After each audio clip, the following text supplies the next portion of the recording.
Guys, ay, pasti natin ngayon guys. Tayo sa Queen City of the South guys. Kita natin yung practice guys. Ito yung magpuno guys. Iron wood, tinatawag ko na iron wood. Diyos, iron wood. Tao ito guys. Dito simen.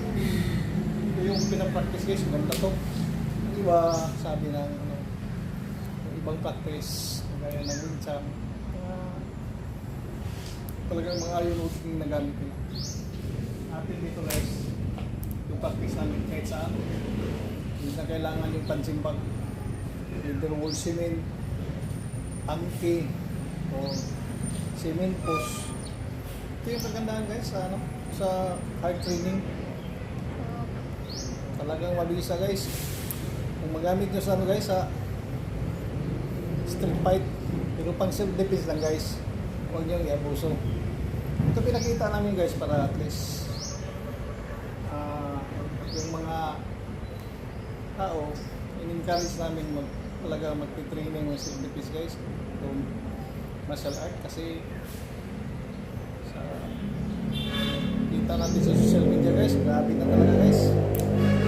Grabe nag-aggressive na yung mga tao ngayon.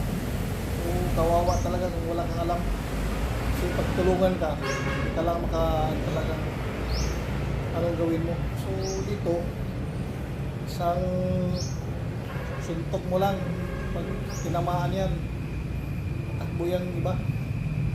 Tsaka maganda talagang martial art guys. You can protect yourself guys. Kasi suntok ka pag ganyan, parang mabisa ang martial art. Ito guys, yung dito kami nagpa-practice guys. Dating dito.